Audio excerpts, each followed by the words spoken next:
You've just opened the soup can. Sit back, relax, and enjoy the many flavors we offer as we ask Soup No O.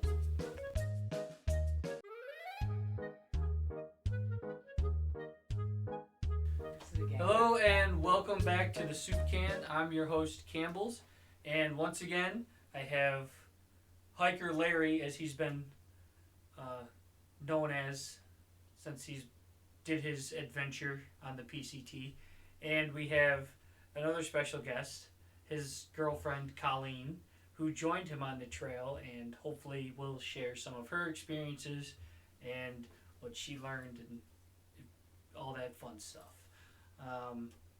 So last time you were here, Larry, we talked about a bunch of stuff, but could you briefly explain for those if they haven't watched or know what the PCT is? Yeah, so the PCT is a continuous footpath that starts at the California-Mexico border in Campo, California, and then it goes 2,653 miles north through all of California, Oregon, and Washington, and then it stops at the Washington and Canada border. And you did all 2,653 miles. I mean, so I skipped around a little bit, but that was, when you're out there hiking like that, you have to make decisions of, do you want to be hiking in Washington in October? No. That's fair. So. You had also mentioned that you had anxiety coming back, that there's like trail anxiety. Yeah, so how's that all going for you since you've been back? Before I left, I knew that when you return home, there's post-trail depression. You get sad that you're not out there anymore. And I don't think I have that, but I definitely have some anxiety, which still kind of lingers. I've been back for almost 2 weeks now, and right. There's still part of my brain that says, your pack's not packed up. You've got miles to put in tomorrow, and you should get your stuff ready. I still carry around my battery charger.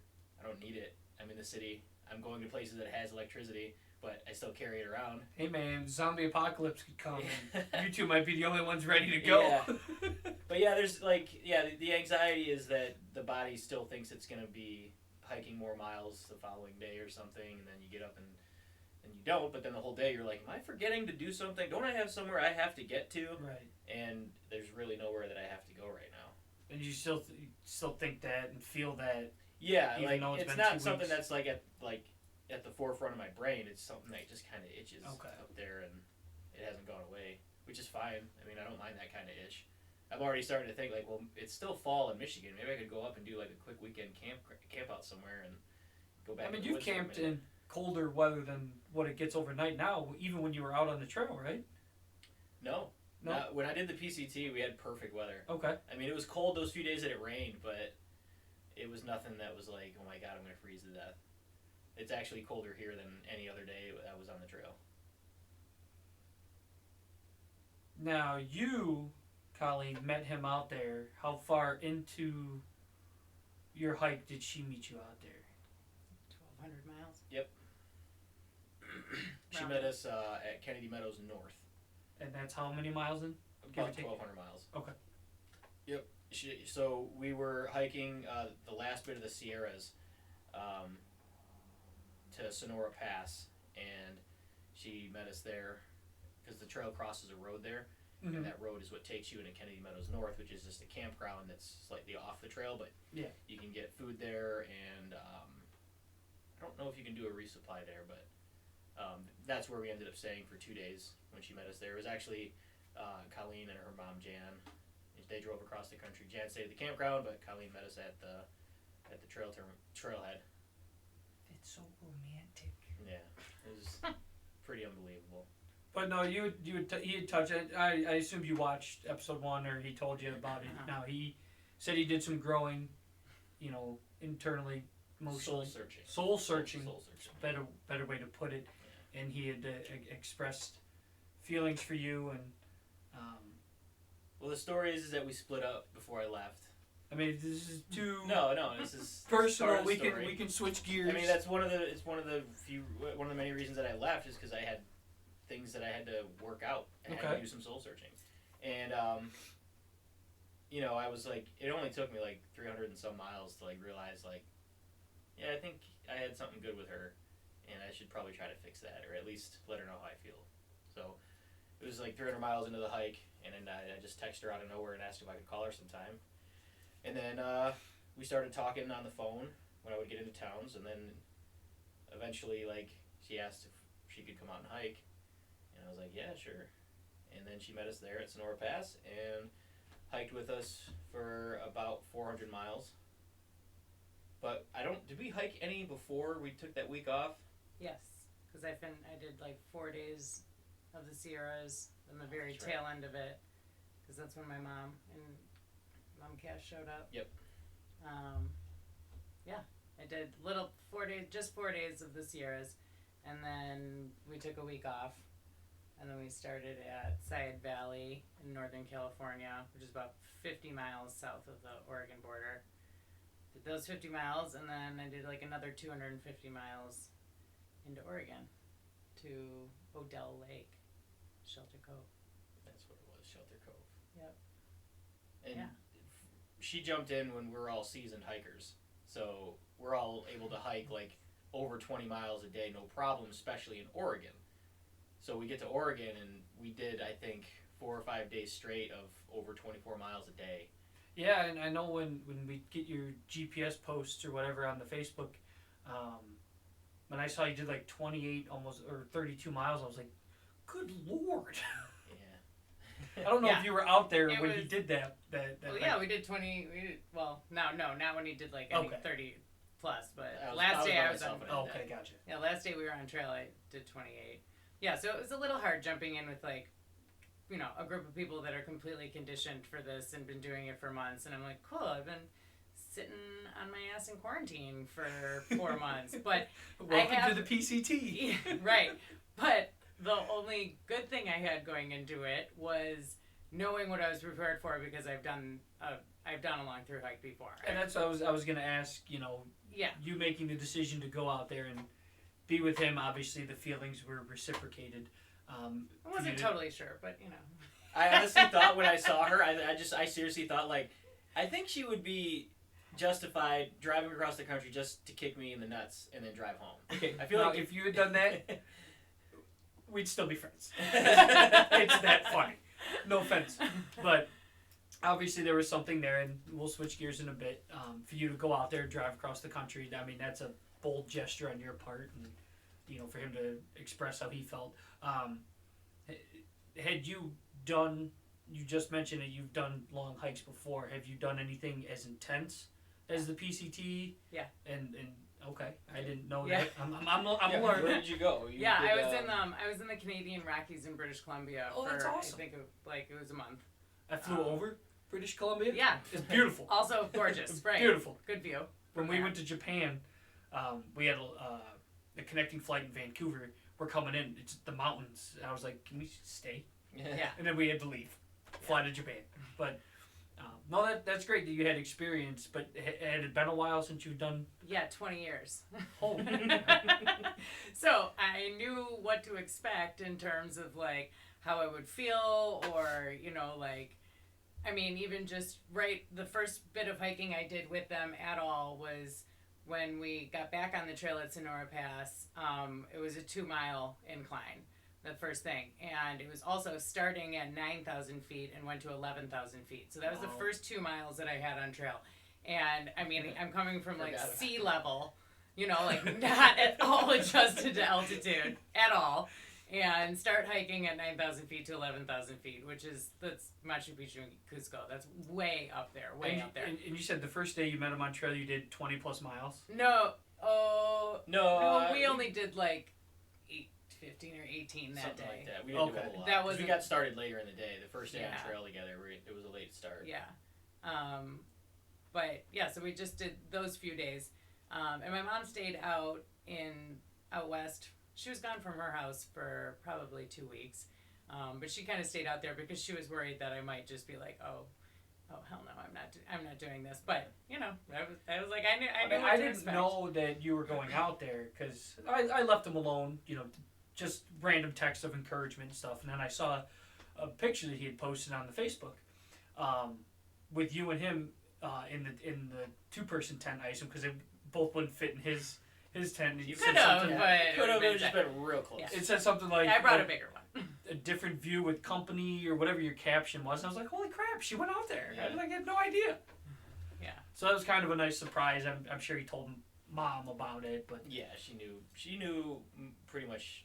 She knew most days. Mom knew like where I was at and how far I hiked. We all did because you yeah pinged the GPS. Yeah. So. How much of the trail did you hike with that? 400 miles. Okay. Like almost exactly 400 miles, I actually.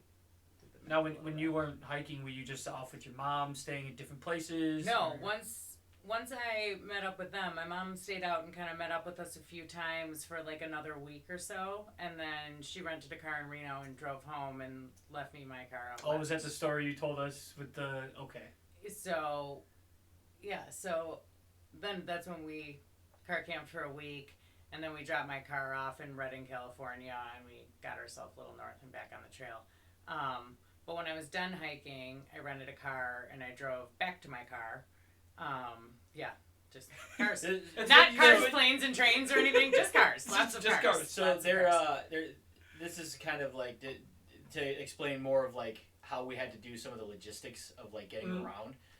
Because if we didn't need a vehicle anymore, we have to get rid of the vehicle. And once we get rid of the vehicle, what do? We got to have another vehicle to get us somewhere else so we can drop that vehicle off. So we found somewhere for her to have her car stay. And then we had a rental car that she drove that met there. So we parked that car there, had a rental car, drove the rental car back to a town that was kind of near the trail. Kind of near the trail. Ubers don't exist in this town. Okay, so that's how near the trail. It's close to the trail, close enough to the trail for there to not be Ubers, far enough away from major cities so that there's no Ubers. Okay, so we ended up dropping the rental car off, and then we start walking north through this town where it's just you're not getting a hitch out of there. Nobody wants to pick anybody up. Oh, wow. And we walked through the whole town. Yeah. I mean, from the southern weird part industrial southern end of it, all the way through the actual town to the north end of the town. Nothing. Wow. But then we find out that our group that we had been hiking with for thousands of miles, that they had a ride, and the road was actually that they were on was coming straight through that town. Yeah. So I was like, hey, we're at this intersection. Do you think you have space to pick us up? Oh, yeah, we have a huge SUV. We'll be there in about 45 minutes. So we had no idea how we were getting out of that town, but because of the people we met... Yeah, other than hiking. But because of the people we met on trail, they had a way out, and they came and scooped us up, and we got to the side valley. Yeah, but that's like the logistics it's of not, how it's you not move as around. easy as just... We thought we were hitching, and then all of a sudden you're not hitching and you're waiting for a ride. Or the UPS guy, he went into a gas station to get something to drink, and I stood outside, and the UPS truck pulled up to me, and he's like, "Are you a hiker?" And I'm like, "Yeah." And his name was like Doghouse or something, and he was like, "Oh yeah, me too." He had done the Appalachian Trail and the PCT, and he said, wow. "I can't give you a ride in the UPS truck, but here's my number, and when I get off work, I can. If you're still here, I can drive you guys." So I mean, it changes So most places that you're gonna hitch, you're usually able to find what do they call trail angels? We never really had an issue getting around or out of towns or into towns. We had to hitch a handful of times, but in those areas, the people that drive around that are near the trail, they've seen through hikers before. They can recognize them, and those are usually the first people that give us a ride. The people that have done it before, or people that have hiked before and they've been in the same situation. But it really was never an issue getting rides. I think the longest I had to wait for a hitch was 30 or 40 minutes. Besides when we didn't get a hitch. But that town, it was like we knew halfway walking through that town, like no one's never gonna pick us up because there's homeless people walking around. Yeah, there were so many. There were so many. We weren't getting picked up, and we were on the main strip of the town. It was like downtown Mount Clemens. That's what it felt like in that area, and nobody was stopping. Nobody cared. But that's fine. I mean, I totally understood. Like, I don't know if I would have picked anybody up. Yeah. In that town if I lived there. So you would have hiked with him through most of Oregon? Yeah, I did like almost half Oregon. Okay. And how was that experience? It was awesome. I would have liked to go further, but I kind of knew like his whole group. They were like, "Oh yeah, we're doing really good on time. So like when you get here, like we'll do Oregon, and we'll do Oregon really slow so we can enjoy our time on trail and at camp, and it'll be really fun." And I'm like, okay, I really doubt that they're going to be able to, like, slow down. But, like, hey, if it's easier for me if they slow down, like, sounds good, you know. So we get there, and, like, every day turned in, you know, like, we'll just do 15 miles. But then we were done with 15 miles by lunch. And, you know, it was like, instead of just, it was like, well, we can do more. So every day had, like, about 5 miles added on to it from what it was supposed to be. So it did turn out to be, like, over 20 miles, 24 miles every day. And so my knees just kind of gave out, and they could not. My knees hurt too bad to keep going. But if we did do the slower pace, you would have been able to do more. Yeah. Section hiking, some of the so if you choose to do section hikes of the PCT rather than a full through, you can do you have your pick of just some of the most beautiful campgrounds at your campsites. But if you're through hiking, you just burn through them. Like there were some awesome lakes that we could have camped near, but like it's 2:00 in the afternoon and we could easily put down another 10 miles because it's flat terrain. So instead of camping at this great lake, we just cruise right past. Now, would section hiking of the PCT be something you'd want to do, or? Yeah, there's definitely, for sure. The John Muir Trail, it's really hard to get permits for that, but I think if I had to do it again, I would probably want to do some of the stuff in the Northern Cascades. I think the trails up there are just beautiful. You get up into those mountains, and there's just water everywhere, beautiful campsites that are literally in the mountains, but you're still on soft ground. Wow. So, I mean... Now, I know you had to get a permit for the through hike. When you do a section hike, does it depend on how far, or can any average Joe just wander onto the trail? Well, if you're doing a section hike, usually the section is inside of a forest, like a national forest or something. She knows a little bit more about it. Yeah, the PCT usually issues... They do the through hiker pass that he gets. It's kind of just the all-inclusive pass for all of the different forest areas, land management areas, natural forests. I mean, there's like 20 different entities to it, but it kind of is a all-inclusive package.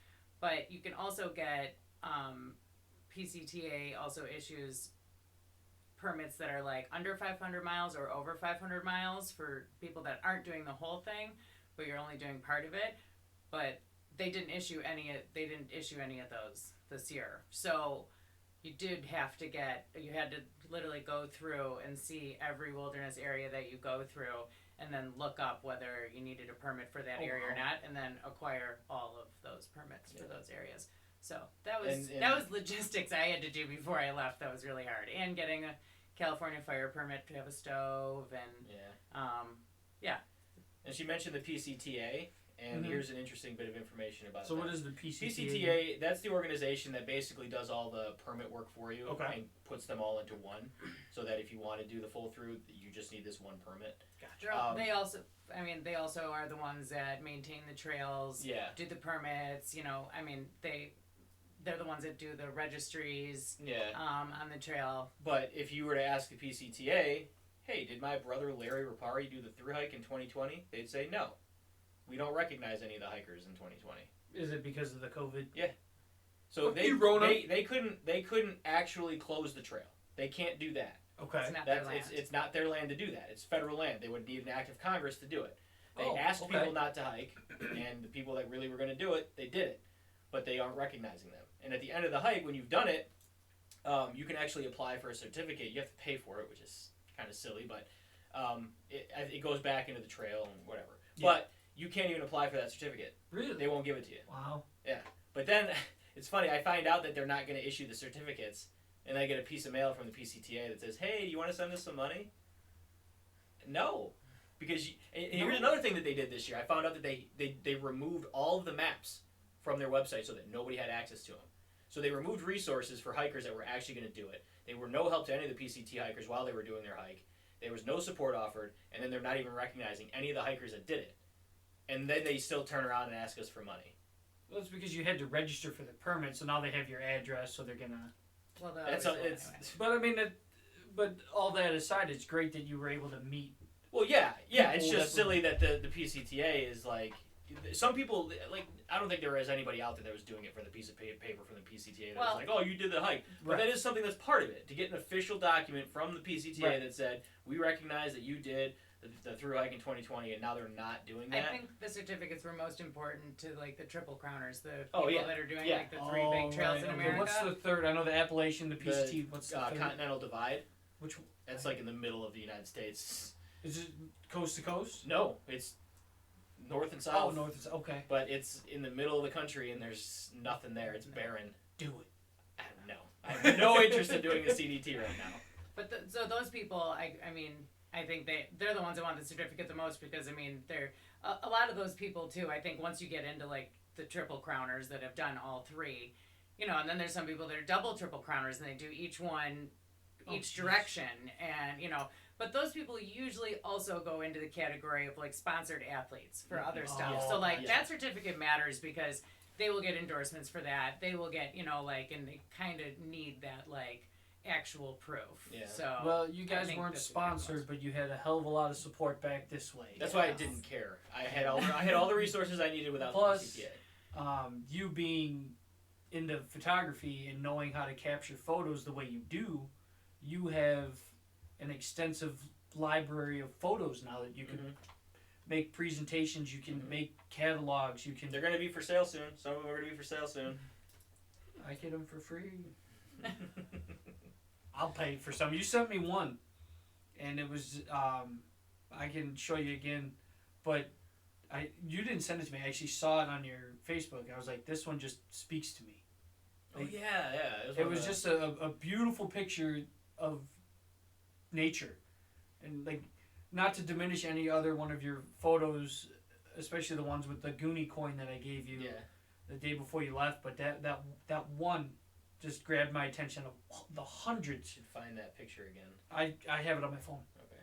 I'll send you that one. Maybe you can like print it out and frame it. Well, it's one of the I'll donate to the Larry Hiking Fund. I chose what I'm planning to do, and I just finished part of this today, but there's going to be 10 pictures for sale on canvas. So I'm going to put those out and people can pre-order, and then they'll get them printed onto a 8x10 or 16x24 canvas sheet. And then there's a smaller series. They're going to be like, I don't know, 4x7 or whatever the measurements are, but it's going to be the 5 sections, like my favorite pictures from each of the sections, and it's going to be the desert, the Sierras, Northern California, Oregon, and Washington, and it'll just be a series. I remember when I sent you that picture, your response was, print it out. I haven't done that yet, but it's one of the photos I haven't deleted. Hey, print it out on canvas and put it right here. Put it right there, next to your mug. Oh. That. Coming back to you, Colleen, when you were on the trail, did you experience any growth, emotionally, physically, anything like that? Calves grew. I'm only asking because it was something that a lot of people wanted to hear about with Larry, and if Mama Cass and Bear hug. What Larry said, come in, for Christmas, try to do a reunion show with all 4 of you, and I'll ask them the same questions. So if you have anything like that you'd like to share. I don't know how much I grew, but I live half of my life in the city and half of my life in nature, and it was just nice to be back in nature. I mean, over quarantine, I spent, over a month up in the UP at my mom's house, which is, no running water, cabin, middle of nowhere, wood stove, keep a fire going all day, and life's no different. And so that was really nice to get away from Corona. And then I came home and went back to work, and I was like, oh my God, this is horrible. A shit show back his way. Yeah, I hated it. So I was like, you know what? I'm going to give myself a second quarantine. But since I've already spent, I think I almost was in the UP for 2 months. I already did that for 2 months, I figured. I'm like, okay, I'll go out west this time. So I took another 3 months off work, and then came back and even started a completely different job when I got back. That was probably a big thing that I thought about, I guess. Yeah. On the trail was. I don't. I already knew I was going to make a change somehow in my career, and I've been at the same place for 22 years. Yeah. So. That's a bigger change than I made. Yeah. So it was a really big change, but I don't mean this in any bad way, but I don't know you very well.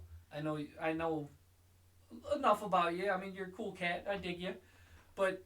I didn't peg you as the outdoorsy type, and I don't know why, because Larry is, and it's like... Because I just am split. I'm totally split. I have no use for anything that exists between, the middle of nowhere and the heart of Detroit. I mean, I live in amongst the towers downtown. That's all I knew. She lives downtown in Detroit, and you do hair, and Larry likes you. Yeah, and then but my other place is in the middle of nowhere. So she's also done a lot of traveling too, so she's just good at traveling in general.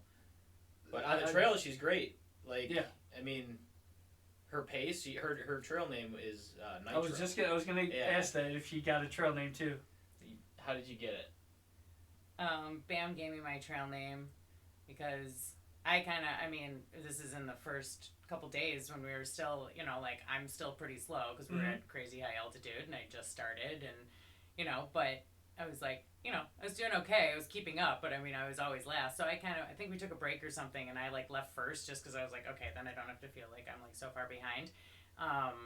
And Bam was behind me, and then he stopped for some reason for something, and then when he caught up to me again, he's like, I just ran a half a mile to catch up with you. He was like, Jesus, you're just cooking, Nitro, and went past me, so that was my trail name, Nitro. But I also thought it was kind of funny, the analogy of Nitro from American Gladiators, because that's just the average Joe showing up to, compete with the champs, and there I was, just I made sure to download the American Gladiators theme onto my phone so that I could just play it whenever I wanted.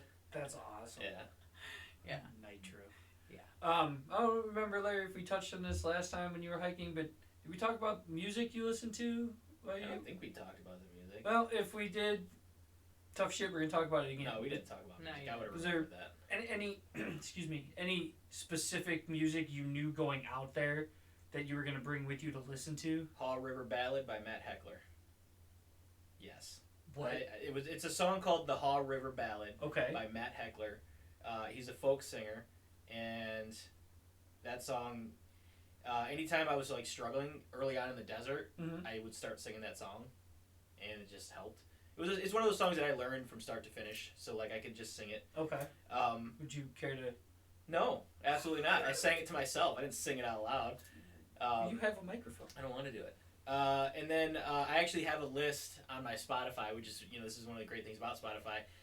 It created a list of songs that were on repeat this summer, so I know exactly which songs I listen to the most.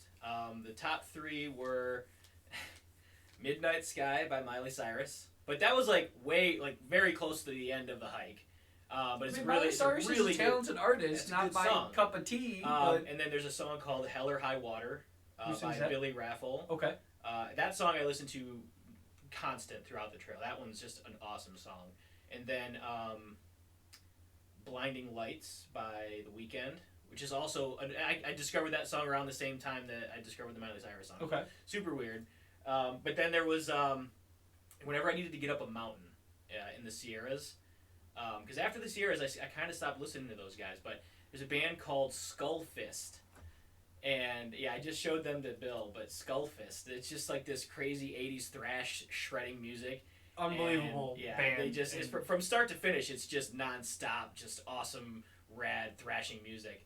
And I would listen to that when I knew I had a big climb coming up. And the album was about an hour, so I could just put that on and just completely zone out. And once I was done with that album, I was like, all right, well, I just hiked for an hour, so I got to be getting close to the end of this climb. As he said, he showed them to me right before we recorded part 1. We were, rocking out some music, and I found a YouTube mix of them, and I went for a run. It was Call of the Wild had come on. That song rips, and I ran a sub 9 minute mile. I know that's not fast for you. That's fast for me after doing 5 other miles. A sub 9 minute mile. My last mile when that song came on. That band just gets you going. I texted him right when I was done. Yeah. I was like, holy crap, talk about, I see why you listen to this going up a mountain.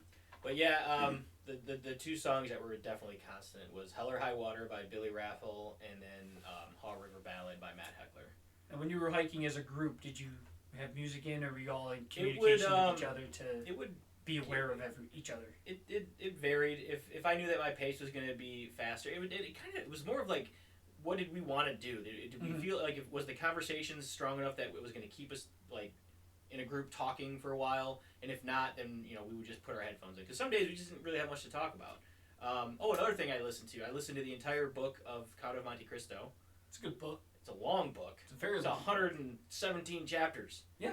And then Joe will be so proud. Yeah, it's totally different than the movie though. Yeah. Totally different. That actually I listened to that for a long time while I was out there. I don't know when I started it, but it took me forever to get there. Yeah, when she got there, that's when I started listening to it. Did you have a playlist or anything when you were hiking, or just kind of? I listen to like albums. I don't like playlist. I mean, I don't know. I like to listen to like whole albums. I kind of feel like I was surprised by some of the albums that I didn't want to listen to. Like, there's like a piano album that I have that I do like listen to if I run or if I like walk. But apparently hiking, it's like just not, it's like an in-between speed that just didn't work for me. But then some stuff that, I don't know, I mean, I listen to Black Sabbath a ton. I listen to Black Sabbath all the time. Yeah. But there was something about like your steps, like, I mean, it's almost like you're dancing, and if you keep up with the song, like you go faster and keep up with your pace. So Black Sabbath worked really well for keeping a fast pace. LCD Sound System, Talking Heads, that was probably the majority I listened to. But then when I wanted to go up hills, like Latin rap. Latin? Yeah, because it's like, it's got more like dance beats, like, because they'll salsa do it. Okay, right, so you keep up with the beats. Something. So like, would listen to in the this stuff, like Bear Hug would listen to. Yeah. So like that was kind of like climb up. I really hope they come in. Bear Hug, listen to interrupt. Sorry. Bear Hug is super stoked about it. Okay. Like he like when we were talking about it, he's like, "Can't wait for Christmas and Birds, man. It's gonna be awesome." Yeah. So yeah, I'm pretty sure that they're coming. And what made him so stoked about it? Just dude, we became best buds out there, man. Well, I get that. Yeah. And yeah. All right, cool. Now, were there? I think you already mentioned one sketchy area, but I posted the question on the Facebook. Somebody had asked me. Yeah. Were there any sketchy parts of the trail? So and I guess sketchy can be. Yeah, I guess sketchy on the trail is two ways. Like, it can be sketchy. Is it like dangerous to hike because the terrain is just gnarly terrain? Or did you go through any like sketchy parts of sketchy town? Like if there's a ghetto of the PCT. Yeah. Well, answer both. Yeah. So both yeah, for sure. One of the sketchier parts was Goat Rocks, climbing up the Old Smoky and climbing down. That was sketchy in the sense that like the rocks. The trail was falling out from under you because the rocks were just like shale like type rocks or whatever, and yeah, you really had to pay attention to what you were doing there for sure. And then sketchy if there was like a ghetto of the PCT. I think it was Cabazon. Where's that? I don't know, somewhere in Southern California. Okay. There was so many areas, but it was just after the hot springs. There's a natural hot springs, and when you start hiking away from those on the PCT, there's just graffiti everywhere. Oh, wow. Yeah, and it's just all along the rocks, and you start to realize, like, oh, well, it's because this is right outside of kind of a not-so-good town, and it's only a couple miles into this hot springs area. The hot springs was like, I don't know, it was like Sodom and Gomorrah, or some crazy, like, it was just out of control. We got there, and we had hiked all day in the desert, and the sun was just getting ready to go down, and it was just a party, and we were like right in the middle of it, and there was no escaping it, and there was like a fire pit like 3 feet away from me. Set up camp. Yeah, that's where I had to set up camp that night. It was crazy, and it was also like it was sad. Nobody respected that area. It's a beautiful place. It's a natural hot spring, and there's people that would bring tents and coolers out and just leave them there. Just leave them there because they were just too lazy to bring them back. We actually saw a group of guys dragging a cooler out onto the PCT, trying to head back to their cars, and we found their cooler abandoned on the trail. And when we met up with them, we were like, "You guys drop your cooler back there?" They were like, "Oh yeah, we got lost. We're gonna go back and get it." No, they weren't. No, they weren't. Well, technically, they had to go back that way because they went the wrong way. They went on. There was a fork that was supposed to go off to the left and take them back to their car, but it was uphill. They decided to go the other way on the PCT. So they were on the PCT. If we hadn't said anything to them, they'd have just kept going on the PCT. Yeah, well. So yeah, sketchy that. There's two forms of sketchy. That Goat Rocks area and the Knife's Edge, and then that one part where there was all the graffiti. I'll transition that into build off that. Were there any parts of the trail where you felt uneasy outside of the hot springs where you had to set up camp? Because of wildlife or anything like that, and then one night we slept in the burn area. Yeah. So there was a lot of burn zones in Oregon. Okay. And burn zones, basically, there's some green life, like some of it's coming back, but what remains are dead trees still up. Mm-hmm. And we got to this one spot where there was this really gross pond that we had to filter water from, and it clogged my filter up really bad. It slowed the flow. It was a brand new filter, and it slowed the flow rate down. Is that your half. like industrial one that you had with you? No, if I'd had that one, it wouldn't have been an issue. Okay. But yeah, I had one of these B-frees, and you basically just squeeze it and it filters. Oh, gotcha. And we ended up getting water, but it was hard to get to. I had to walk like knee deep in muck, because I'd walk and my feet would just sink down into the water, into the ground. But we got our water, and then we set up camp. And as we were laying there after we'd eaten dinner, it's dead silent. Like I told you about the silence. Mm-hmm. So every noise you hear it, and you just hear like creaking trees. And they call those things widowmakers, because if the wind blows on a tree the wrong way, that dead tree just come right down on you. Oh, jeez. And there was nowhere else to camp. Like we were in the middle of a dead zone for miles. I mean, where we were in our tent, we were fine. Yeah. There weren't any branches. But every time you heard a creak, it's like, well, we don't know how far away that tree is. That thing could come right down on us. But So you got to just put it out of your head. And So when you're hiking through this part, are your eyes just up looking? not really. They go down slow enough if you're hiking. Yeah, you I guess. avoid it, Yeah. but I when guess you're that's fair. sleeping, Yeah. you don't know. But yeah, that was Wow. that was it's definitely, I would say that for sure. I slept like a rock that night.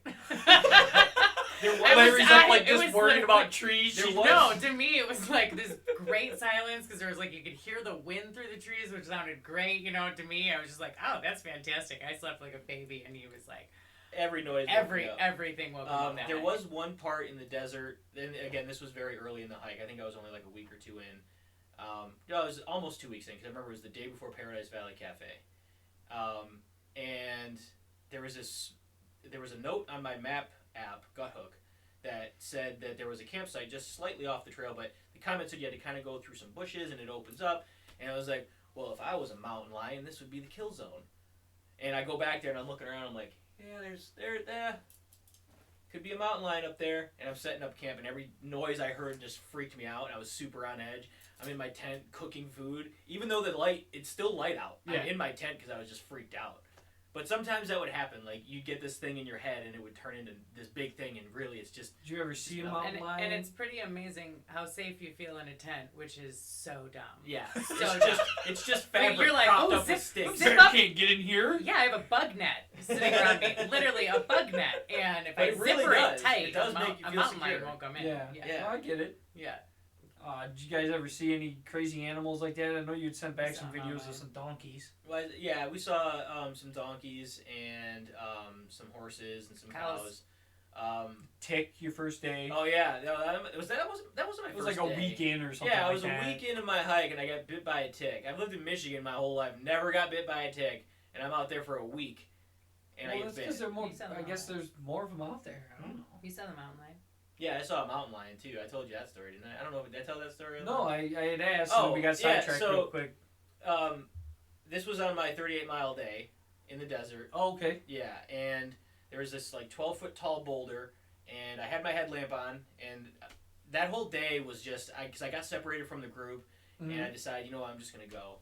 So I kept moving, and the sun was going down, and I got to this cabin that was like a half-mile off trail. There was a spring there, but I looked at my water supply, and I'm like, the sun's still kind of out. I have water. Screw it. I'm just gonna put my pack on and just keep going. So I get back on trail, and I see that I'm like 6 miles away from Walker Pass, which has got a nice campground there right off the road. Mhm. So I say, screw it, I'm gonna get going, and I'm about 32 miles in, and then I see this set of eyes catch my headlamp, and then they disappear below the boulder, and then they reappear on the trail in front of me. I Like shit my pants. it was like, I don't know, like 10 feet in front of me or something. It was close. And I didn't stop for nothing. I was just in like go mode. And I'm moving and I'm like, that's a mountain lion. I'm not stopping. And then it just kind of does one of these, like as it stopped on the trail, looked at me and realized I wasn't going to stop. And it was like, ugh, and then jumped off trail. But I could hear it. And I'm blasting Metallica too. And not like in my headphones, just from my phone, because that's like, if there's any animals out there, I'm going to play something loud and crazy so that Okay. it scares Try them. to spook them. Yeah, and so I was doing that, and then I could hear the mountain lion following me in the bushes, and I would turn back and I could see its eyes kind of through the trees a little bit, and then I come around this turn on the trail, and then it just left me alone. But it was like, yeah, I was scared, but it was more of like, get out of my fucking way. That's what it was. Like, get out of my way. I'm not stopping, because if I stop, it's gonna hurt a lot. And then I ended up getting to the Walker Pass, 38 some miles in, and I set up camp and passed out eating gummy bears. Now, obviously, you saw peaceful animals too, like we mentioned Oh the yeah, donkeys and there was like deer and that kind of stuff. The donkeys were really strange because like they all had bells, so you don't see the donkeys, you hear them first. And same with the cows. All the cows had bells too. And I was hiking with Root the first time we encountered the donkeys, and he had his headphones in, and he was walking ahead of me, and I yelled, I'm like, "Hey, Root!" And he's like, "What?" And I'm like, "Do you hear that?" And he takes out his headphones, he's like, "What? What is that?" And we hadn't encountered like a big group of animals at that point, so we're walking, we're like, "What is that noise?" And we come around this thing, and there's like 15 donkeys just right there, and they were so cool. They looked at us and just walked over, and we're like, "You guys don't have food, but we'll let you pet us." So we just kind of pet these donkeys. That's cool. Yeah, it was pretty wild. Couldn't spare any trail food for them. It was too much work to get any of our food out. That's one of those things that happens on trail. Like any little thing like that, it's just a lot of work. Yeah. Because your whole focus is put everything you've got into putting the miles down, and then at the end of the day, like that's when you go.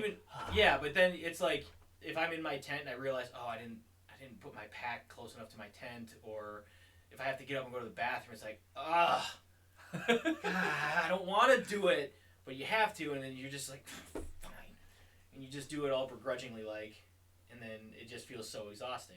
It's same with filtering water. If you're not in a comfortable spot where the water's just pouring out of the mountain, like right into your filter, then you're squatting down over it, or you have to climb down half a mile. It's just everything like that just seems like a huge chore, even though it's just this little thing you got to do. Wow. So we're gonna jump right to the end now. Got plenty of time. We got more to cover. You're getting close to the end, and then all of a sudden the weather takes a turn. Oh yeah. And you couldn't finish when you planned on finishing, I guess, right? Well, the plan was to finish on or before September 30th. Okay. But we had anticipated, because where we were was 30 miles away from the terminus, that, okay, we got 3 days to hike. So we're going to finish like 4 days ahead of schedule, 6 days ahead of schedule, whatever it was. But yeah, the weather turned, and it wouldn't stop raining. And, yeah, so we're at Hart's Pass, which is 30 miles from the terminus. And it's me, Colleen, Mama Cass, Bear Hug, and Rev. And Rev, he's like, well, my tent is soaked. I can't hike with this. And the forecast was basically like 40 degrees and rain during the day. It started raining when we got there. It was raining when we got there. Okay. And also to get there is the worst road in Washington, in the state of Washington. You can like watch YouTube videos of people screaming going for car rides on this road. Wow. It's gnarly. Yeah, it's crazy. And no guardrails, nothing up the side of a mountain. Nothing. And it's just rocks. Like not dirt road. It's like road and just rocks. Yeah, and then rocks. there's rocks You're driving on the road. on rocks. Oh, you're driving. This is like the size of the rocks you're driving on. Yeah, and there's no going around anything because it's just two tracks that are on the side of a mountain. So we drove up there, and it was raining. I mean, it wasn't like horrible raining, but it was raining, and we set up our tents and everything, like gonna leave in the morning, and then just as the night kept going, it just kept raining, and even by the time like it was getting dark, I had been like gathering like big flat rocks to make like a pathway to get to my car, like in and out of my car, and so the car is in a couple inch puddle. Rev's tent was in a couple inch puddle, so Rev's gonna now sleep in my car, and we were really trying to figure out the logistics of how to make this work to, leave in the morning. And she was chatting with Rev, making sure he was all set up in the car, and I was in the tent just thinking like, I don't want to finish like this. Yeah. Like I didn't come out here and hike all this way to have my finish be in the cold, miserable rain. And Colleen came back to the tent, and I was like, I think we should leave. I think we should just get off this mountain tonight and wait out the weather, because I'm pretty sure it'll be nice out in a few days. So she agreed, and I sat up, and when I sat up, I realized that my sleeping bag had been taking on water because we had a puddle forming underneath our tent. Oh, no. So there was no way I was going to be able to hike. Right. If it was going to get almost freezing at night and I had a soaking wet sleeping bag, not happening. So I got up and I told Rev, I'm like, hey man, we're getting off the mountain tonight. Pack up. Went over to Bear Hug Mama Cass. Packing up. Let's get off the mountain. So she drove up the mountain once, and then drove down the mountain at night, and then we went to at town. night in the rain. Yeah. Which was less scary because you can't see anything Yeah. other than 4 feet in front of you. So I guess all I that worried makes about sense, was so you don't know what's. yeah. Yeah. Yeah, So it was we a lot of, yeah. what's it easier, but So we got down, and not too far from where you get off the mountain is a town called Winthrop. I think it was about an hour or so away. Mm-hmm. it was 10 miles down the mountain, and it Yeah. took an hour. It takes Yeah. an hour Oh, to get Yeah, it's up or crazy. down the mountain. So we decided to hold up in Winthrop for a few days and keep an eye on the weather. And we were there for 3 nights in Winthrop. Sunday, Monday, Tuesday, yeah. Yeah. Wednesday. So we spent 3 nights in Winthrop, and it was actually a really nice town. It was like a whole Western themed town. Oh, cool. Yeah, and then we did whatever town stuff we were doing, and we get back up to the mountain at Hart's Pass, and it had snowed a good 1.5 inches, I think, and that was just at Hart's Pass. We still had some elevation to go before we got to the heavier snow. But we got up there, and there was still kind of cloudy, but the sun was breaking through. Mm-hmm. So we just had like this really great landscape that we had not seen in months. Like, we hadn't seen snow like that where the whole landscape was covered since the wintertime, you know? And it was misty because it was still warm. Yeah. Okay. So Like, like the getting warmer sunbeams again. through the mist and the pine trees, and plus the fall colors stood out way more against the snow. So the sun was starting to break through, and as we hiked away from Hart's Pass, it was actually kind of dicey up there with the snow because there were some steep downhills, but we ended up, getting through that no problem. By the end of the day, most of the trail had the snow had melted, and we had no problem setting up camp. So we did that, and then I don't know. You want me to just keep going to the end? I mean, it's leading up to all the emotions and everything that you felt approaching. So I guess continue leading up to the end. It was basically me and Rev the whole way. Bear Hug and Mama Cass were doing their own thing behind, and that was fine. But we'd see each other at water sources and all that, and then eventually we'd pick a spot and we set up camp there. And we found a spot that was about 11 miles away from the terminus, and the plan was to hike 20 out, set up camp, and then hike 11 to the terminus, hike back 9 or 11 or whatever it was. Yeah, hike back 11, and then the next day we'd hike the last 20 and be done. Okay. So we set up camp like right in the middle of the mountains. There were these really great golden larch pine trees. It's like pine trees, but they're golden colored. And they lose their needles. They lose their needles. Oh yeah. So I told the group that I wanted to spend like the last part of the day where like before the terminus, I was gonna go ahead and kind of hike on my own. Mm-hmm. So they were cool with it and they understood. So I'm approaching the terminus and I'm about 3 miles away. So I start recording a video, saying thanks to everybody that helped me get through it, because I was composed. There was no emotion there because I wasn't at the terminus, and I thought I was just going to be like this crazy ball of emotion when I got there. And so I did this video. It was about 4 minutes long, just saying thanks and how grateful I was to have. Video? I haven't. It's all being saved. Oh, you haven't. Oh, I thought you sent. You noticed. If you notice, there hasn't been videos posted. I took a ton of video. I have like 800 clips, but I haven't posted any of them because I'm saving them for when I put together my final documentary of it. I'm stoked. Yeah. So then I'm down to 1 mile, and I decide that okay, I'm going to be a quarter mile away, and based on the landscape or the trail, there's a couple switchbacks. So about a quarter mile before the terminus, I'm going to pull my phone out and start doing another video because I really wanted to get my reaction when I see the end. And I come around this turn, and like you can't see the terminus. You're close to it, but when you come around this turn, that's when you actually see it because the foliage just covers it completely all the way down there. So I came around this turn, and I stopped, and I'm still recording, and I thought like it was going to all like come out, like because I'd had like moments on the trail before where I'd think about the end and I'd get super emotional and I'd almost start crying because it was like, oh my god, I'm doing this thing and I'll have that moment where I'm at the end, and then I get there and like on the video I'm like, I did it.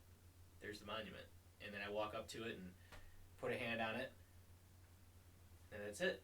I didn't like get upset. I wasn't crying. I mean, I was like feeling emotional, but I didn't break down. Right. I almost hoped that I would, because it would feel more powerful if I was like, yeah, it's such a you know, big yeah, accomplishment. but I didn't.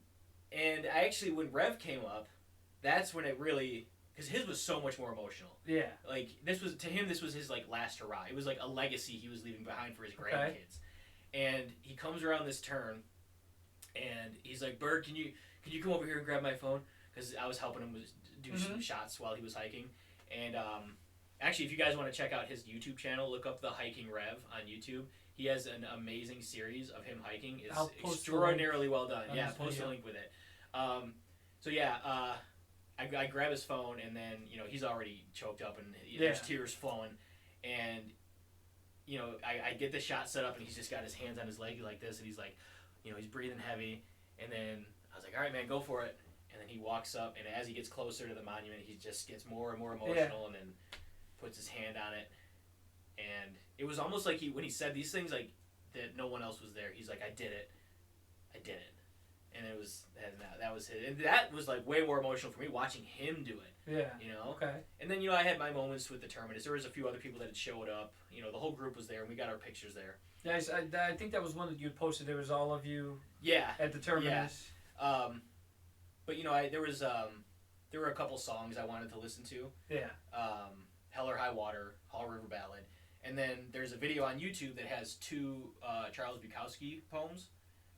One of them is, basically it's, you know, your life is your life, you know, and don't let anybody do anything to it that you don't want. It's yours. Do what you want with it.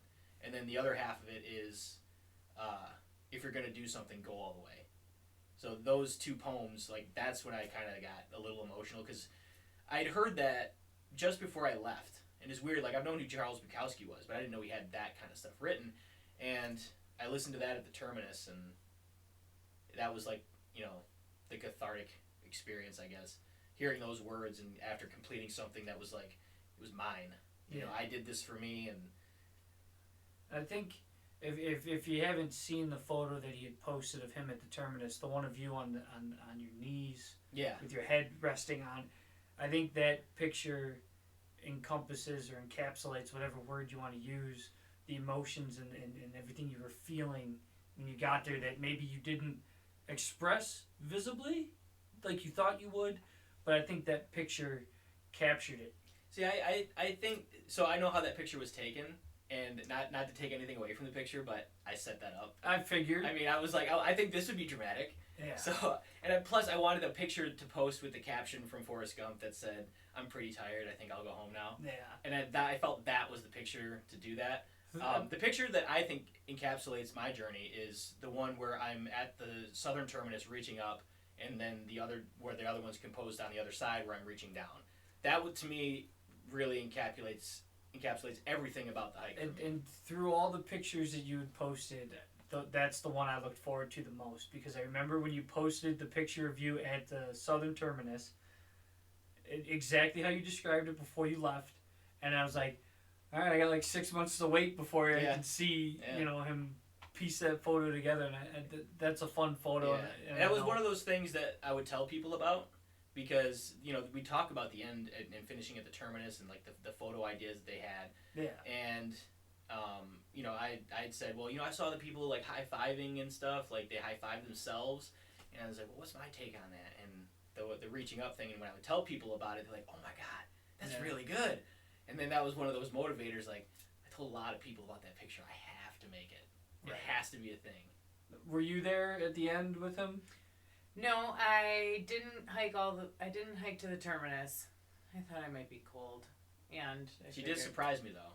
Yeah, the last day. Oh really? Yeah. The last day, I knew he would, like, tell me how far out he was and everything, and I was like, okay, then I'll do, like, you know, I'll meet him on the trail. So I hiked in 6 miles, and then hiked back out 6 miles. Yeah. And so we're all finished up, and we had taken down camp, and we're hiking back. Beautiful day, sun's out, clear skies. Really there's pretty no trail. snow.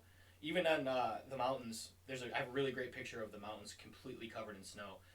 None of those had snow on them at this point, and I didn't even realize it was her Because well, I mean because I was in like there was other day hikers out there. Okay. So, and I think you would have done a double take sooner had I been wearing like my hiking pack. Yeah. Like I was just wearing like a day pack and. So when I see that, I'm like, we got a couple more day hikers. So she's like, I hear her say like, "Are you really gonna make me hike all the way up there?" And I'm like, "What? Oh my god!" Well, she didn't have to go. I could have just kept going down. He's standing waiting for me to pass, and he's still like 30 feet away from me, and I'm like, you keep, like. Okay, like, meet in the middle. I still got 15. Embrace me because I just hiked up. But I had no idea. And then I realized like, oh my god! And then she brought a Zevia for me and an apple. With some apples, peanut butter, or a blanket. I made everybody sit down because, it was like, I know they're at the very end and they still got the miles thing in your head, but it's like, okay, you're done though. Like, you only have 5, there's essentially 5 miles left on the trail. Like, it's not, it's not midnight, it's the middle of the day, and it's gorgeous. Yeah. So I was like, okay, I'm going to make everybody stop on the trail. And so we just enjoy the trail. She set it up in this one clearing, and for whatever reason, we all faced the northern terminus direction, so we were all looking north at the break. And I got this cool picture of Rev. Rev said that one of his favorite things was taking a nap on the trail. And I got this great picture of him. But it was just nice to have, like, it was just like the last break on the trail. Yeah. Can't wait to see all your photos. I know I should have access to them, being your brother, but I get what you want to do, Yeah. And I mean, they're all up on Facebook. But the ones that are my personal favorite haven't been edited. They've been edited today. I edited all of them today. Gotcha. And, yeah, shameless plug again, but you're going to be able to purchase them soon. Plug away, man. Plug away. This is your journey. Yeah. So, we all hiked back to the car, and there was a few other hikers that had come through that were behind us, and they were coming through. This was really neat. On our way back from the northern terminus, we saw, like, a good handful of hikers that we had seen along the way. Mm-hmm. Like, along the entire trail, there was another group That was of the hikers. Most amount of hikers that you came across on, like, the entire PCT. Was at the very end, because you are walking in like opposite, same but opposite directions. But you're kind of doing. There was a bunch of hikers there that we had hiked with before, and it was kind of neat to like we just finished, and then like we're walking by, and we're like, "You guys are almost there," and they're like, "You did it, congrats, man!" Yeah. So kind of a really nice experience, kind of surreal too. It was like like almost like a dream. Like you just finished this big deal, and it's like all these people that you saw along the way were there, and you're high-fiving them all. Like right at the end. And they probably could have used that encouragement because you don't know how many miles they would have did that day to get. No, yeah. So this was one of my favorite quotes that I heard from a trail angel. I'm pretty sure his name was Piper, and he's a guy that's been trail angeling near the Skycomish area. But his quote that really stuck with me was, "You're the hiker you need to be at this point to finish," and that was I was still 100 and some miles away from the border, but that stuck. It was like no matter what the trail threw at me, I was like, yeah, I'm the hiker I need to be to finish. That was even before the rain and those 4 days of just hell on the trail on one of the hardest sections. Still the hiker I needed to be to finish. Yeah, you figured out a way to make it so you finished comfortably in the way you wanted to. Yeah, yeah. That was the whole thing. I wasn't going to let the trail determine how my time on the trail was going to be finished. That was my decision. And I wasn't going to let the weather or anything else make that decision for me. And there was other hikers that went ahead of us, and I think and there was like 4 of them that we know for sure that we hiked with at one point. And I'm pretty sure that they only took like 3 pictures at the terminus and then left. You gotta make that moment last, You gotta make when you hike 3 days in the cold, freezing rain, all your gear is soaked. Yeah, and you don't have time. You have to get back to your camp. I mean, it sounds like you guys did it the smart way. You took time off the trail and we didn't force it. Figured out a better way to finish and have your moment. Yeah, essentially the way you want it to. Yeah, we had a good 2 hours or so at the terminus, and that was plenty. Yeah. Now you guys had spent 2 weeks driving back. A week and a half. No, it was about a week. 1 week. Yeah. Yeah, it was a week. Yeah, because the plan was once we finished, we were gonna spend 2 nights together with the crew, which was at that point Bear Hug, Mama Cass, and Rev. Mm-hmm. We were gonna do 2 nights with them. On the second night was going to be like we're going to go out to a nice dinner and celebrate and and then the next day we'll go our separate ways. And so that's what we did. I don't know where we stayed. Everett. Oh, we were in Everett, Washington. Oh yeah. And then we had Taco Bell for dinner that night. And it was just me and Colleen in the hotel. And then the next day, did we go to a different hotel? Yeah. Yeah, we went to the coast. Yeah. Well, that's when we went to Everett. Yeah. I don't remember how I was doing. Yeah, but the coastal town that we went to, there's this really nice seafood restaurant, and we went there and just went crazy. And it was like on the water. Yeah. It was a good view, marina, sunset. Yeah, it was exactly the kind of place I was hoping to have like the last like dinner with the crew, and then the next day we got on the road and started driving, and went to the Goonies Beach. Yeah, we went to the Goonies Beach. That was awesome. And I was gonna lead into that. Like, what stops did you make along the way, or was anything planned? We wanted to keep it kind of loose, but have some general idea. We knew that like the grand scheme, we're driving back east, but I was kind of figuring out. So like when I was done hiking, I still stayed out west, and I did my own road trip, camping, sleep in my car, sleep in the tent, and I went from Oregon up to the San Juan Islands and through Washington, and then down all the way through Wyoming, through everywhere to Colorado. Stayed in Colorado for a while, went to Utah. So I was kind of almost doing reconnaissance as well, trying to figure out like if there's somewhere we really have to go. So you were just staying at like random campsites and so, or just in your car on the side of the road? Yeah, dispersed camping. Yeah. Yeah. Free camping. Hey. Most of the time I slept in my tent. You're the camper you needed to be. I was the camper I needed to be to get there. Yes, absolutely. Yeah, whatever that required today. So yeah, I did that like along the way, and I mean, it did like kind of open up options of like what we could do on the way home, but depending on how long we wanted it to take, what the weather was going to be like anywhere. I think we kind of in the beginning planned on like maybe spending more time like towards the coast and stuff, but the fires were really bad. Yeah. So Oh, I didn't even ask. I had that written down too. When you guys were on the trail hiking, how did the fires affect you? If at all, because I know they were really bad. They were right ahead of them the whole time. I was paying attention to them, and I was like I'm looking at fire maps, and in my head I'm thinking, just go. It's like the fires are like going like this, and I was like, my god, go! Like one here. PCT goes right through it. Okay, well now there's one here and one here. Oh my god, you could literally see the map. It was just the areas that we were surrounded, but they weren't going into the trail. We had one fire closure that put us. We had to go like I think 50 miles north of it. Okay. That was when I got off trail. Yeah. Yeah. So that happened, and then smoke on the trail. I saw some of the pictures you had sent. The last 200 miles we started seeing smoke consistently, and then the rain came, and then we didn't really see the smoke anymore. But we were also getting far enough north that the fires just really weren't in that area. So what about hikers? Did they have to like evacuate them from the trail? And like there were what do you call them? The park rangers, the PCT authority, come get them off the trail. No, they didn't do anything. There were some southbound hikers that we actually met, and they were stuck at a place called VVR. It's like a resort, and they ended up having to get helicopters, and they flew them out. Wow. And then they also did close a lot of the state parks and trails and stuff in California. So the other southbound hikers we came across, they just got kicked off the trail. I mean, it was closed. So. Yeah. Well, but obviously glad nothing happened to you guys. Yeah. We were close though. We were real close. North of the fire and out of danger. Well, sometimes we were north of it. Sometimes we were just east of it. Yeah. Sometimes we were just west of it. Yeah, because I guess you don't know where the fire's. Like I said, we were surrounded. I guess aside from like the northern direction, we were surrounded in every direction. Yeah. There was fires south of us, east of us, and west of us. Yeah. And we were. There was one guy that we met. He was actually at the northern terminus, and he said that he felt like he was the cursed one. Because every time he left a town or got onto a trailhead, that trailhead closed behind him because the fires came in. And he said that his whole hike got screwed up. He's like, well, I still got like 700 miles to do in California because the fires closed it all down. Oh, man. Yeah. So, yeah, we weren't really directly affected by the fires aside from that one closure. Some hikers were, but where their group was. Yeah, so, when you finished and you were on your way home, how did it feel to put on regular clothes? Oh, I put on regular clothes in Portland. We got to Portland, and I'm like, there's a Target. Oh, that's right. You did stay in Portland. Yeah. That's right. And you got jealous because when we got to Bend, I bought a pair of cutoffs and a tank top, and he was like, "Oh, real clothes." I was like, "I know." And that was the first time I thought like I haven't put on real clothes yet. Yeah.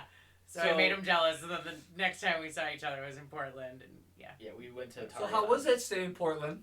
Hey, here's the thing: if you're ever thinking about staying in Portland, stop thinking about staying in Portland and don't stay in Portland because Portland sucks. Yeah, we decided we didn't like it. Like we got there, in the morning, and we were there all day, and throughout the day we were like, okay, we didn't have a bad day, but we decided we didn't like Portland. And then I got up in the middle of the night and happened to realize that our car had been broken into and like there was a backpack missing and all this stuff. But it was almost like, okay, Portland, we get it. We're leaving.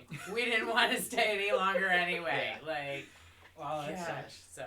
Yeah, So it was bad. what other stops did you make on the way back? Obviously, you saw some sights and Yeah, we did did some stuff on the the way Goonies back. Beach, the Goonies Ghost Beach, Town. the Goonies house. Oh, the We Goonies stopped house. at Mikey and Data's house, which was cool.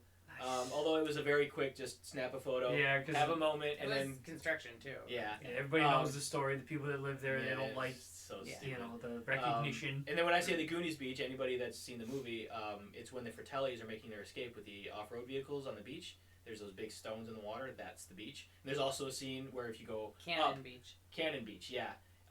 That's where there's a scene where the Goonies are walking their bikes across and you Okay. see rocks. We couldn't get that shot because it was too cloudy or foggy out. But it was still cool going to a place that I'd seen in the movie. Yeah. And, you know, it's one of my all-time favorite movies. So being in that spot was really, really cool. And then Ghost Town. the Garnet. the Garnet Ghost Town was really... Like, I've never been to, like, an authentic ghost town. Mhm. And this was, like, literally a place that was just... There's nothing here anymore. And where was this? This was in Washington. Washington still? It was still in Washington. Yeah, it was somewhere up in the mountains in Washington, and it was called the Garnet Ghost Town, and it was just a legit mining town. And there's a brief history of a fire that took out some of the buildings, but you could tell and the then, buildings. And then a lady that lived there by herself till the 60s. Yeah, who had Like- guns. She had, Yeah, like, kind of. like revolvers and stuff. Yeah. Yeah. So we did the Okay. Garnet Ghost Town. Where'd we go after that? We would think about like the day before, and we'd plan it out, and We then we'd picked go like at there. least one place. We went every Yeah. day. We went to like at least one place. Oh my God, where did we go? We went to Garnet Ghost Town. Badlands. and We then went to the Badlands. I got a hat. Yeah, you got the I Badlands should have hat. put it on. We went Yeah. to the Garden of 1,000 Buddhas. Oh, that was in Montana. in Montana. that was awesome. So that is this one actually. Okay, so the Badlands were cool. It's just a big empty landscape with very interesting rock formations. and mud stuff. rocks that go on. Yeah, just crazy. But we got into Montana, and there's this place called the Garden of a Thousand Buddhas, and it's just this weird garden in the mountains, and there's 1,000 Buddha statues all set up in like a geometric circle shape, and at the center of it is just this giant Buddha statue. And then each of the arms goes out to Yeah. a Buddha, and there's Mhm. other To different really little altars that you can set up yourself or already set up altars. And then there's a hilltop spot that they're making their new flag thing, and Wow. that had a good view, kind of aerial view. The of pictures you it. sent back were cool. Yeah, Yeah, that place that was was- it was a really cool place. They had all kinds of like Buddha quotes carved into huge rocks, just all throughout. I got this from there. They had a little gift shop. Okay. Yeah. And it was very special. It was kind of cute, and it was just the base of a mountain in the middle of a big flat valley in Montana, but it was a nice spot Yeah. for sure. And then Yeah. after the Corn Palace. Oh, the Corn Palace. How could we The forget? world's only corn palace. We stopped there. It's a building made out of corn, but Okay. it's huge. As you saw, I had no words. Yeah, To Yeah, express yeah. I didn't that. either. it's I not didn't either. made of corn. It's a brick building, but it's completely decorated on the outside Yeah, with it's corn. a bunch of corn artwork on Corn the outside, Okay. and It's actually a gymnasium. It's a basketball court, but there's a gift shop in the front. yeah. Everything corn.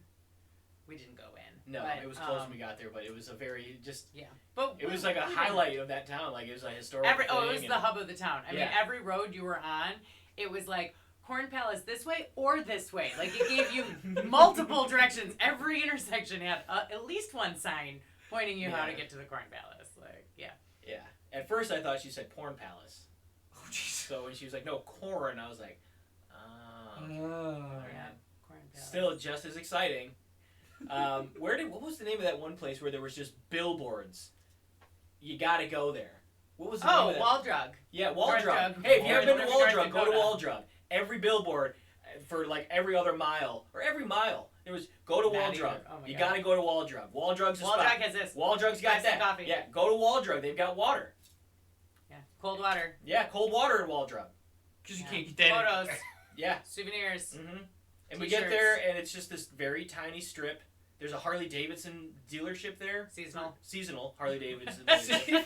Yeah. And it's basically And just you're really close to like Sturgis and stuff, which Yeah. I'm so surprised they don't have All anything right. seasonal Harley Yeah. there at all. But so everything was actually that was the part of the drive where everything was seasonal. We stopped 3 times. Oh yeah. I could not pee anywhere because everywhere we stopped Seasonal bathrooms? Seasonal gas restaurants. stations. Seasonal gas stations, yeah. Okay. Yeah, They're just closed for the season. Like, so towns, nothing seasonal. happens in this town. And it was like a town that, like, there was a main strip. Like, there it's was a big enough buildings. town I can't just pee outside of the car, but there's no bathroom. Yeah. So we have to keep going. Like, yeah. Yeah, so we stopped at Wall Drug, which was just a big tourist trap. And it's just buy junk, whatever. But it's a historical It's like place. the Crackle Barrel store. It was the Buy Cracker junk? Barrel store on steroids. God. Yeah. There's like 10 of them. Yeah. Cracker Barrel Mall. Yeah, there you go. That's Wall Drug for sure. I don't want to go there. You don't need to. Okay, good. Then, did you where take a picture? Yeah, I think so. Then that's all I need to see. No offense Actually, I to think Wall your Drug. hat came. Your hat came from the Badlands. Yeah, my head. That's a Badlands hat. Yeah, pretty sure that's We But went I'm to sure Devil's Tower, Wyoming. Devil's Tower, Wyoming was cool. The Longhorns were awesome. Yeah, yeah. There Did was, it mean something? Hmm? Did it mean something? What? Devil's Tower? Did it mean something? There's stories behind it, but Isn't that Yeah. So isn't like, that from the Close Encounters of the Third Kind? yeah, that Yes. was on the other side. Oh, the other yeah, side. the UFO's on the other side. Oh, We no didn't wonder go you to the other didn't side. know. Yeah. Okay. yeah.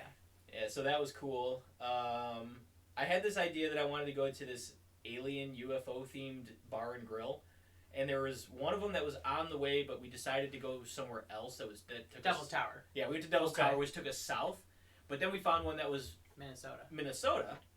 and so it was like, all right, that's gonna be the next stop, and that was like the one spot that I had picked out before we left. I was like, I want to go there. But then Mom sent me a text asking if I was going to be near the Spam Museum because she knew that I was in Minnesota. Mm-hmm. And it was like, do we go an hour north to the Bar and Grill Alien Restaurant, or do we go an hour south to get Mom some Spam earrings? Because she wanted some Spam earrings. And I was like, well, that's a better reason to go, so we're going to go south. I'm going to get Mom some Spam earrings. We went to the Spam Museum, and they had every flavor of... Yeah, it was just... she's like, I'm just going to wait in the car. Like, do I need to go in here? Well, the Spam Museum, I think, was closed, but the gift shop was open. Okay. And I figured, I saw every single flavor of Spam on a conveyor belt, and They to have me, that's flavors like... of Spam. I yeah, thought it was that's just, all I needed. thought it was just Spam. They got a lot of flavors, man. And so I found I'm the sure they all Spam taste the earrings, same. and then we got back on the road and went to... My mom's house. Yeah, but We we, went stopped. directly We stopped from at Spam. we stopped at a KOA campground that was literally in the middle of a trailer park. It was a It really had no interesting business setup. being a campground in that area. It was so weird. It was a permanent trailer park that was like a horseshoe shape with a KOA in the middle of it. Really in bizarre. town. Yeah, in town. In town. It would be like if Roseville had a KOA. Yeah. Like, where the hell would you even put it? Yeah. It made no sense. That was interesting. Yeah. All right. And then we got up to the UP and stayed in Marquette. And that And was I know awesome. you had said you were going to places in the UP that you had never been. Well, Well, I we came mean- in from Wisconsin, so Yeah. that's kind of Okay. like a Plus, different way from anyone from Peak Michigan. fall to get colors there. were happening up there, and I'd never been to the UP during that, and holy Oh, hell. I can only imagine. It was You gotta go. Yeah, it was gorgeous. And then we went to, well, you know more of those places than I do. When we were in Marquette, we went to Little Presque Isle and Presque Isle, Wetmore's Landing, which are all kind of two of those kind of touch. These are all on Lake Superior, and there's like very yeah. rocky terrain that you can just walk right out, and Okay. waves crash against the rocks. Yeah, like Black Rocks is like an area on Presque Isle, which is kind of the peninsula downtown Marquette. go to Baraga, Michigan. And the Where's that? Baraga. Oh. Yes, we did. You guys actually went to. How do you say? We went through Baraga because that's where we went to go when we went to Canyon Falls. Oh, like, at yeah. Hilltop Cinnamon Rolls. Okay. I only know that in place Lons. because I wrote as a movie. And Oh, yeah, that's right. That's where. That's That's where Jimmy Hoffa is. It's in Baraga? Okay, okay. I'll dig. No, we went. Yeah, we went to Black Rocks. We the went North Country to, Trail, there were some of the parts Oh, of the yeah, North all Country over it. Trail that were Okay. up there, too, yeah. Yeah, it goes all through Marquette. Yep. Yeah, just And- special places. Good beach, my favorite beach. Black Rocks is kind of a staple of Marquette. Everybody goes there. You can jump off big rocks. It's kind of one of those, no one's caught a fish this big thing, because everyone will say, like, yeah, I jumped off like a 30-foot rock or a 20-foot rock, and it's like, no, they're like, I mean, the water had to be really low to get to 20. They're like 12, 15 feet, but, you know, like, yeah, it looks kind of tall when you're looking down, but then you go to the beach and you look, and you're like, it's really not that high. But, yeah, but still fun. I mean, I still love to do it every year. But yeah, we went there, went to other beaches, which were all, the rest of the beaches were the ones that were all on North Country Yeah. Trail. But yeah, goes right through Marquette. But Larry was done hiking, so we didn't really, we could have. Can you blame him? Yeah, no, fine. Well, we didn't go. I mean- we didn't climb Sugarloaf. We didn't, there's a couple other, things to do Well, there. there you Even go. right I was- now, I but was enjoying the landscape. Yeah. But I did was some car done hiking. man. Yeah. I was done hiking. I was like, how far away is that? Oh, like a quarter mile. No.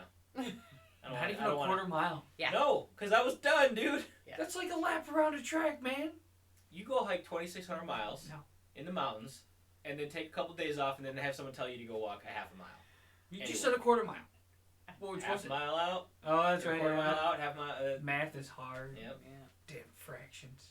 But yeah, it was really great to be able to end the whole trip the way that we did, because we went to the coast Mm-hmm. and we got to see a place in one of my all-time favorite movies. That's one of the reasons that I got into having like such an adventurous spirit, was the Goonies. So I got to see that, and then ending it in Michigan, in just one of the most beautiful places in the state. Michigan is And I beautiful. figured, summers in Michigan, he didn't get any summer of Michigan, so I Right, thought but it he was- got to see and nice. experience because of the way you took him back. Yeah, that's what I figured. and- Let's go through the UP. Yeah, it was just That's really, awesome. really great. To I'm jealous experience 'cause way. I hope you have pictures I Yeah. want to None. see. I don't have any. No. Actually, I do. I just you can't see him. I'm gonna block you from I him. hate your face. Colleen, block his face. Thank And you. then we had one more stop. We stopped in Williamsburg. Not that there's Williamsburg. my property. Oh yeah. Colleen has property in Williamsburg. That's up by Traverse City. Yeah, it's just east of Traverse City, and she's got this awesome property with like this. I was still in and still kind of am in this mindset that she has a flowing river, like a little creek Mhm. or whatever, on her property, and it's got this little bridge, and it's crystal clear water. And I'm like, and in my head, I'm thinking, this is great because we don't have to worry about where we get our water. We can just filter it right from the river. She's building a house on this property. We don't have to worry about anything because she's gonna have plumbing. It's just cool that there's a river there, but in my brain, I'm like, this will be great. I mean, what if you filter it. clog the toilet? No more plumbing. Then you could go get your water. Okay. I know, lame attempt at a joke. Since that's where your But no, mind it was went. funny because like in my head, I couldn't get it out of my head that like, okay, Yeah. And in my head, you're ruining my septic field, and I don't want to pay for that. So How much land do you have up there? 6 acres. Oh, nice. Yeah, and it's pretty. With the cute little red bridge. There's Mhm. 2 little bridges that go across the creek And then and a lot of after dead trees. the stay or visit to That was just on the way home. Yeah, that was just That on was the way just on the way home. home? Way home. And then we But stopped But at it was my the last friend. thing we put on Google. Yeah. Like, Then we stopped at her cousin and my friend Matt and Megan. They had a housewarming party. They just bought a house in Holly. So we stopped there for a little bit. Conveniently, come by in the evening, and they moved off of 75, and we were like, yeah, we will be Yeah, passing it made Holly. sense to stop because it was like right there. So stop by their little bonfire. And then Saturday night. I came home and surprised mom, and then that was the end of my journey. And I would say my culture shock was, you quiet drive to your house, but then driving down Gratiot, because I feel like we even got home on the weekend or something Friday. Friday Oh, night yeah. cruising Gratiot from Roseville all the way downtown, and I was just like, oh, I'm back, what the Mhm. fuck's going on People still there? cruise Okay, Gratiot? Yeah, and then there's but yeah. not so pretty. It's between- different when you go south on Gratiot. It's yeah. different type. Not that kind of type cruise Gratiot. cruising. That's cool cruise Gratiot. Cool Yeah. guy. This is Well, I mean, that's Gratiot at its finest. that's one hell of a journey. Yep. Filled with many experiences. I'm glad you came on twice. I'm glad you came and shared your experience as well. Glad I had the opportunity to talk to you guys one-on-one about it and share this with everyone, obviously, once I get it posted. But again, Larry, and even you, Colleen, the way you guys talk about it, when your face just lights up when you talk about the different experiences that you had and shared together on the trail. And I just hope everybody can take away from this video your excitement and cherish the memories and stuff for it, because you guys had a lot of people back here that wanted to know more Mhm. about what you did out there and what you experienced. And I'm glad I'm able in some way to provide that outlet for the small groups of people that followed your photo journey on the Facebook. So thank you again for sharing. I highly suggest anyone run away from home. It's pretty great. Do that. Yeah. I tried retirement for a couple months. It's And fantastic. That's literally what they did. They just ran away from home. Go for hike a few months. ran away from home. And be outside and enjoy your state campgrounds and the trails that are in your town or whatever. But do that. Go outdoors. Be outside. Be one with nature. It gives you perspective, and you can find a way to connect with yourself on the trail in ways you can't in real life. 20 minutes walking in nature lowers your blood pressure. Science. Can't argue with science, folks. Yep. Okay, bye everybody. I know he wants to wrap it up, but I thought you were wrapping it up. I'm getting there. Oh, okay. But the way you left for the journey, and the way you started hiking, and then bringing it full circle with finding yourself and Colleen again, and then surprising Mom and coming home the way you did, amazing. I can't say that word enough about what you guys did, what you did on your own. But I've got nothing left to add. Thank you for letting me talk to you guys again and share this with you one-on-one, as well as with everyone else that's going to find joy in this and maybe some inspiration to do something to either, I don't want to say better themselves, but find themselves, do a little soul searching as you guys did. And again, thank you. I'm rambling now, but I'm going to say again, thank you, and that's all I've got. So if you have anything left to add, please feel free. If not, then we'll say so long. Be excellent to each other. I love it. Okay, later. See ya. Bye. Goodbye. Goodbye. And thank you for listening to the Soup Can, where we ask the burning question, soup no O.